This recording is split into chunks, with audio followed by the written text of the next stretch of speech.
Okay, I'm super excited because we've got a new customer. His name's Mike.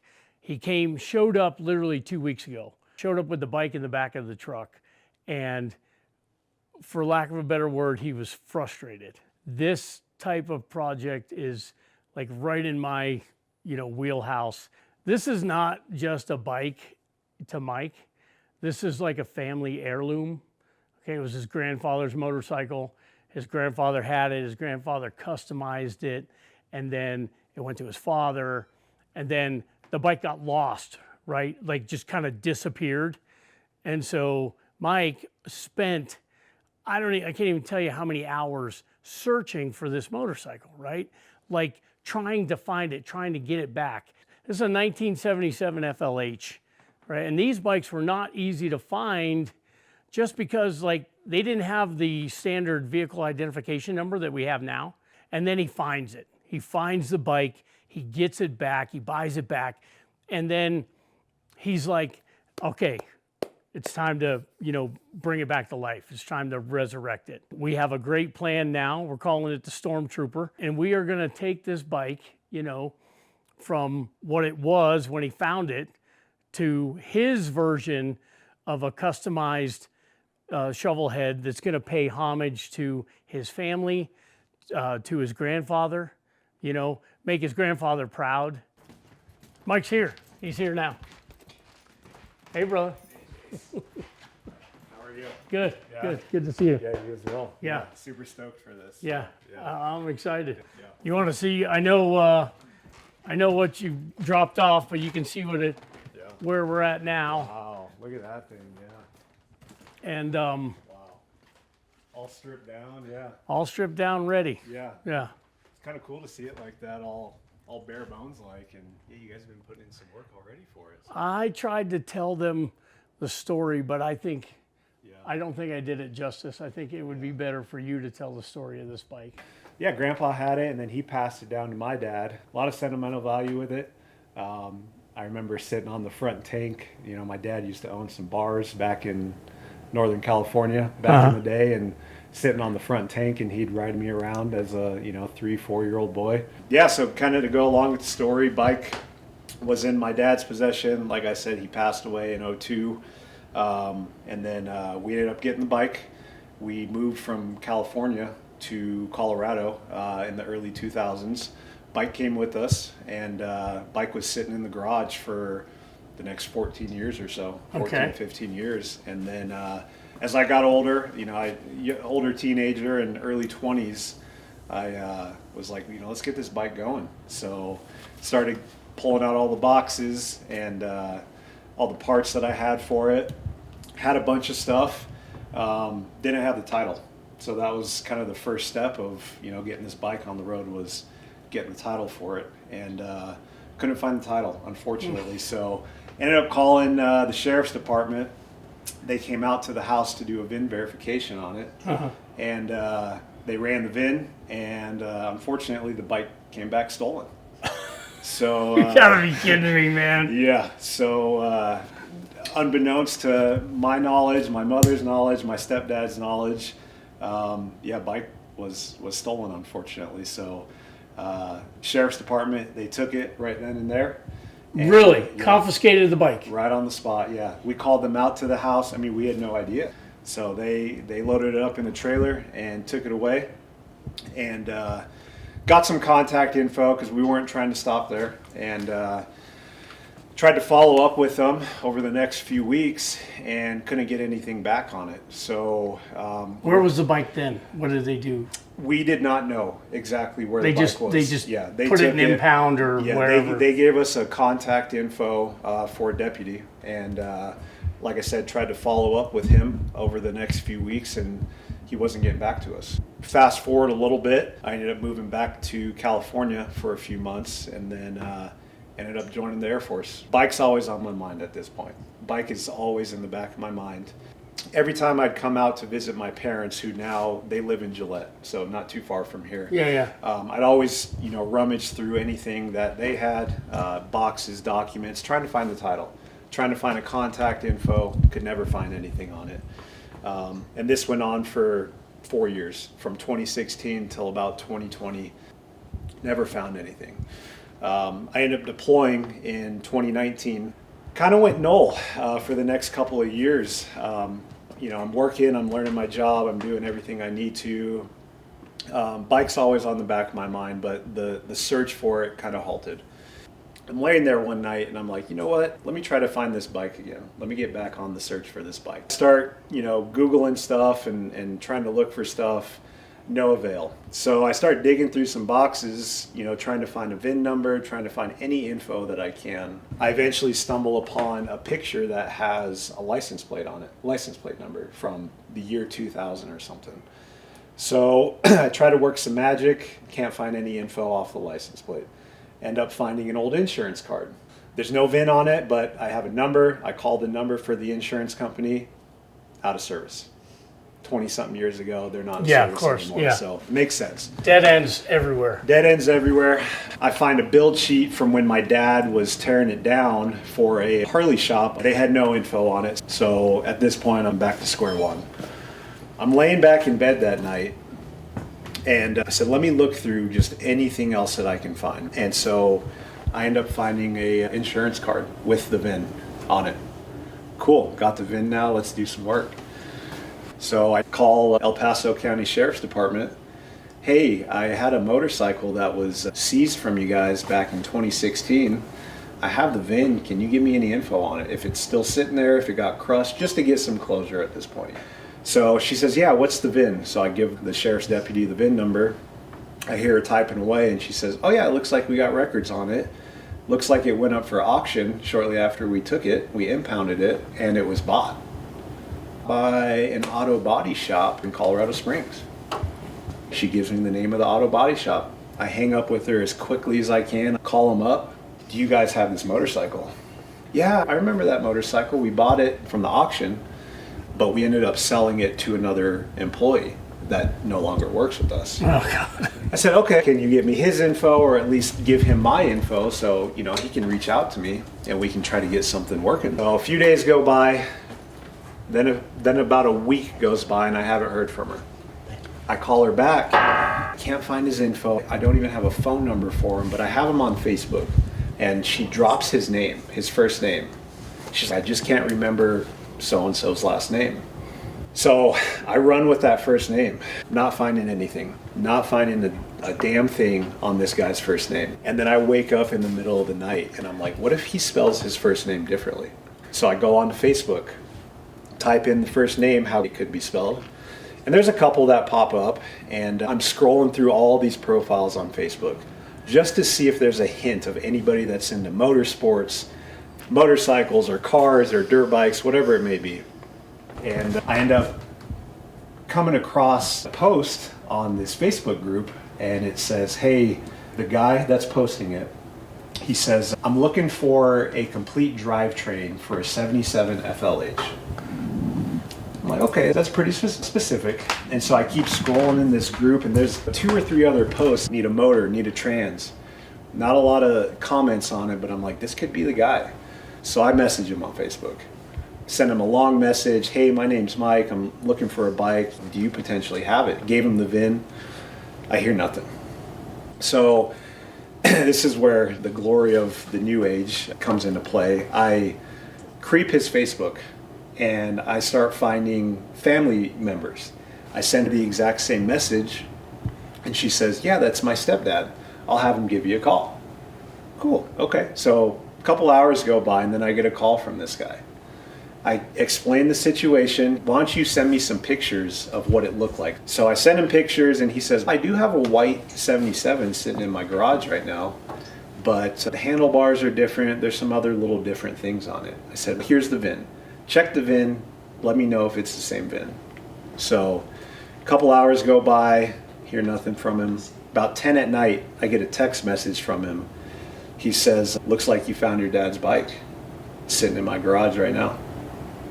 I said, dude, if I could at least come and see it, I would appreciate that. If you ever want to sell it, let me know.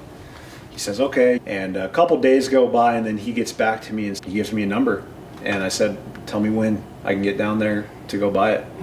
So a couple weeks later, I make the trip from South Dakota down to Colorado Springs, cash in hand, and got reunited with the bike. How about that shit? Yeah. That's not a story you hear about a motorcycle every day. Yeah, I was super grateful that he was even able to. What's your ultimate vision for this thing? I mean, what are you looking to? So, what are you looking to get? ultimate vision, which you and I talked about a few weeks ago, something safe to ride. Okay. Yep. I want to be able to hop on it and cruise and just let those memories flow. You know, like Yeah. we were talking about. I originally had the idea, like I was telling you, of, you know, OEM, keep it all original. Let's keep the shovel rolling, and that era, you know, let's get it running and riding. Well, I think going forward now, you know, a couple weeks ago when you and I were talking, I already have a brand new crate engine for it, so that aspect of OEM is kind of Originality, yeah. it's kind of out the window. So I think we're, you know, on track now for sort of a resto mod. Keep some of the original flair, but just, you know, I'll let you do your thing.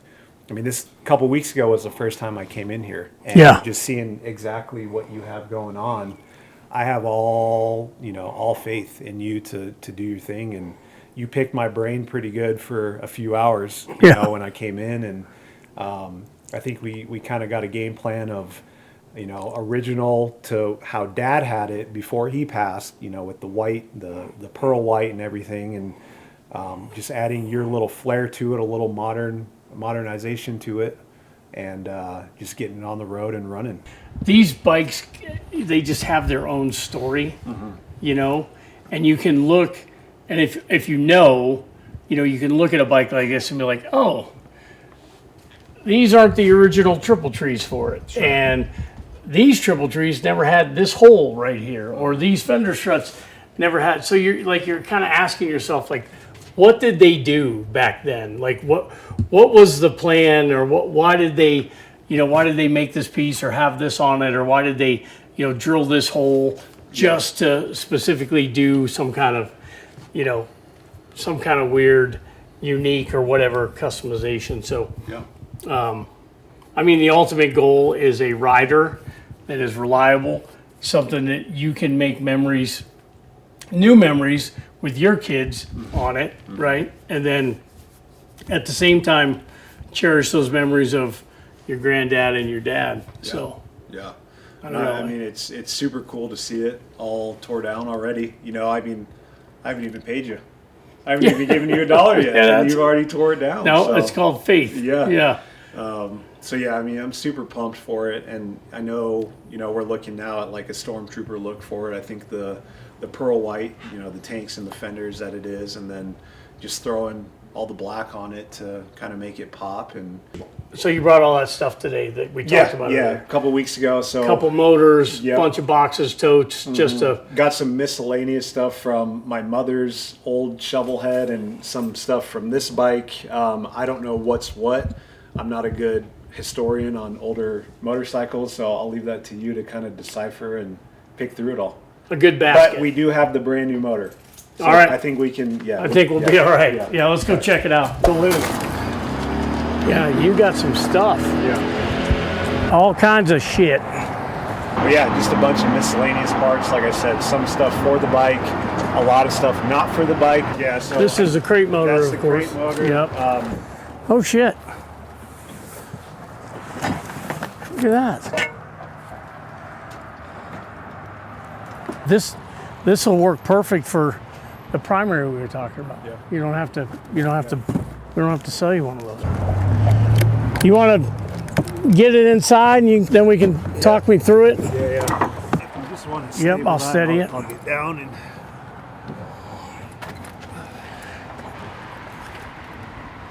Yep, and then we'll just. Yep. All right, now for the big boy.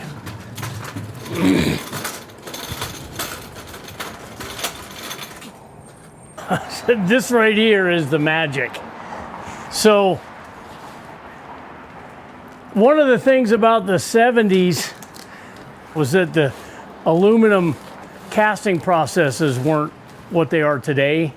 A company called S&S Cycle, who's been around a long time, started by George Smith. They decided to go ahead and go through all of the casting process to build replica motors for Harleys. And that's not an easy process, but going all the way back to the knuckleheads, pan heads, shovel heads, generator shovels, cone shovels. Yeah, this is a thing of beauty right here. This is, as opposed to a 74 cubic inch that was stock, this is a 93 cubic inch. 4.5 inch stroke, 3 5/8 bore, just billet aluminum. Rocker box is not cast. Rocker box is machined from a chunk of T6061 billet aluminum, 2-piece. Yeah, completely new upgraded style oiling system. It oils like an Evo does through the push rods to the top end. Doesn't have external oil lines. Yes, it's not good for if you're trying to restore a bike to its original form, but it's going to be a lot of fun. Motorcycles are built around the motor, so the engine is the most important part. This is going to make it. It's going to make it something. And then what we're going to do to the rest of the drivetrain is going to enable it to handle the power that this thing's going to put out compared to what all the OEM transmission and clutch and primary and stuff like that was able to deal with. Yeah. Oh yeah, we don't install parts we don't sell. I forgot to mention. Okay, all right. All right, back to the other guy. No, that's good. No, it's going to be good. Yeah. It's exciting. People are going to walk up, they're going to see it's a Shovelhead, they're going to see it's an FLH, but they're going to be like, what's he got going on there? So we're going to go through all that, Okay. see what we got. Yeah. You've dropped off some goodies that I wasn't expecting. Like you said, I mean, if these are original 77 fork legs, we could change the game here, potentially. And we could make this a newer style fork leg to use those fork sliders. You have 2 calipers over there. We could go dual disc calipers. They're not going to necessarily match the rear caliper, but at the same time, increased stopping power. Here we go to 11.5 inch rotors versus 10s. There's a lot we could do there and utilize some stuff, and I think save some money. You know what I mean? Yeah. The exhaust thing, I'm not really heartbroken that we don't have anything. That doesn't really, that doesn't really bother me. Yeah. At the same time, that gives us an excuse to do something cool anyway. Yeah. So, and again, you had some jewels I wasn't expecting you to have. So, Cool. No, I like it. Yeah. I like it. Super stoked, and I know we'll do some bar fittings and all that Yeah. later down the Yeah. road. Yeah, we're gonna These got to go. Those are nobody likes those. Yeah, those are I think somebody lost a bet and they put those on there. So, no, we're gonna get it where it needs to be. I'm excited. Yeah. I'm excited. It's very, very easy to just like throw old shit away and just buy new shit, but that's not always the way. Yep.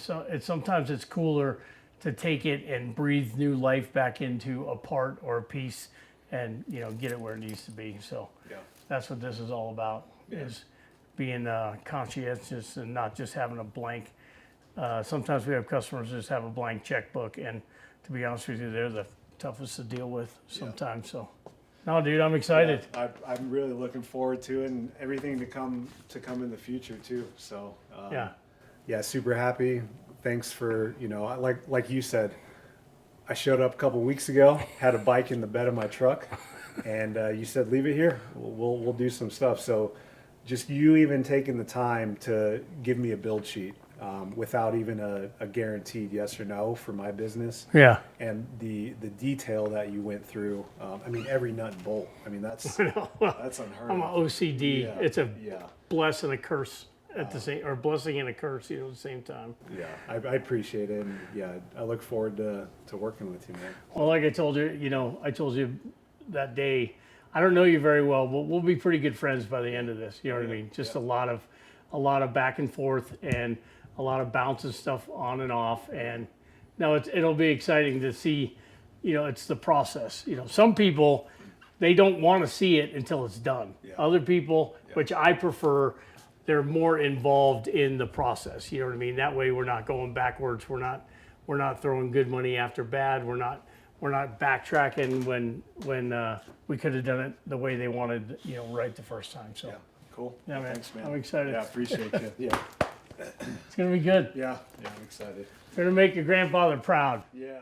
There's a lot of people that can work on motorcycles and work on vehicles, and you know, a lot of people have skills, but Jason's shop, when I walked in here, I mean, it was just an immediate difference compared to everybody else. You get warm fuzzies with certain areas, and walking into this shop was, I mean, I knew it was a complete connection, and a big relief of stress was lifted off of me at that point.